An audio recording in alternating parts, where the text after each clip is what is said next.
September 20th, 1792. A thick mist settles over the hills of northern France. Near the small village of Valmy, two armies face each other. One represents the combined might of the Prussian and Austrian monarchies. The other is a force of volunteers and citizens, defending the newborn French Republic. This is a clash between the old world and the new. The fate of the French Revolution, and perhaps all of modern Europe, will be decided here amid the fog and cannon smoke.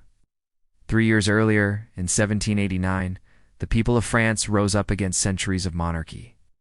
The storming of the Bastille became the symbol of their defiance, the birth of a revolution promising liberty, equality, and fraternity. But by 1792, that revolution had turned violent and unstable.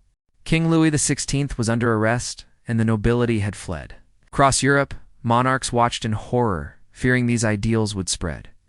Austria and Prussia, two of the continent's most powerful kingdoms, decided to intervene. Their goal was simple: march on Paris, restore the king, and crush the revolution before it could infect the rest of Europe. In the summer of 1792, the Prussian army, under Duke Charles William Ferdinand of Brunswick, crossed the French frontier. They were among the most disciplined forces in Europe, veterans of Frederick the Great's wars, backed by Austrian divisions. Their advance was steady and confident. Verdun fell without resistance. Panic swept across France. In Paris, the atmosphere grew desperate. The monarchy was abolished, and the nation declared itself a republic. France was surrounded, exhausted, and divided, yet its people were determined not to surrender.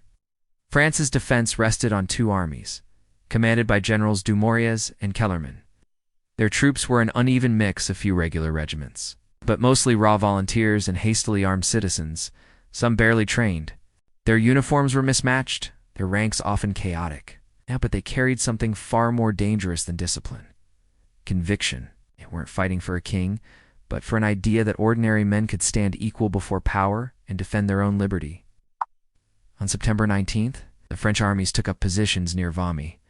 The ground was hilly and wet from days of rain, perfect for defense. Kellerman deployed his artillery along the ridges, facing the advancing Prussians.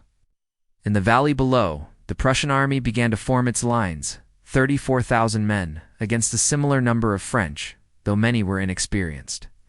At dawn on September 20th, the first cannon fired, its deep roar echoing through the fog. The Battle of Valmy had begun. For hours, the two armies exchanged artillery fire. Shells tore through the wet soil, sending up fountains of mud and smoke. The French gunners, though fewer, were highly skilled veterans of the old Royal Artillery, now serving the Republic. As the morning wore on, the Prussians advanced in formation, but the heavy rain-soaked ground made it difficult. Visibility was poor. The French lines held firm. From the mist, voices rose in a chant, "Vive la nation!" long rolling cries that carried across the battlefield, startling the Prussian officers with their defiant morale. By noon, the Prussians prepared for a decisive assault. Duke Brunswick ordered his infantry forward to break the French center. At that moment, General Kellerman rode to the front of his lines. Raising his sword high, he shouted, "Vive la nation! Let us stand fast for France." Thousands of men took up the cry. The Prussians advanced into a storm of cannon fire. Shells ripped through their ranks as Kellerman's perfectly positioned artillery fired relentlessly, breaking every attempt to close the distance. By early afternoon, the Duke realized the assault couldn't succeed. His men were exhausted and demoralized. He ordered a retreat. The French had held a line. Against all expectations, they had stopped the mighty Prussian advance. Casualties were light, but the psychological impact was enormous. The professional armies of Europe had been forced to withdraw. The army of citizens had stood firm. The writer Johann Wolfgang von Goethe, who witnessed the battle from the Prussian camp, later wrote, "From this place, and from this day forth, begins a new era in the history of the world." And he was right. The victory at Valmy wasn't about territory, it was about legitimacy. It proved that France's revolution was a movement capable of defending itself. The very next day, September 21st, 1792, the French National Convention proclaimed the end of the monarchy and the birth of the First French Republic. Valmy became a symbol of endurance, showing that an army motivated by ideals could match the discipline of kings.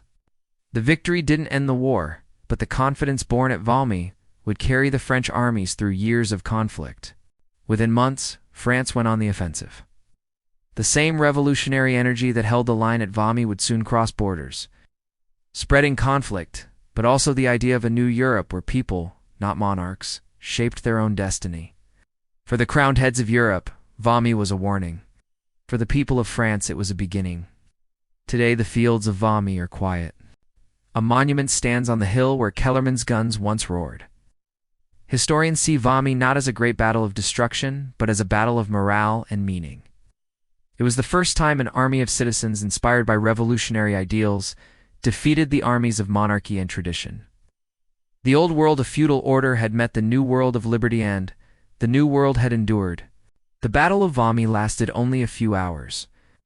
It was not the largest nor the bloodiest of battles, but it changed the course of history.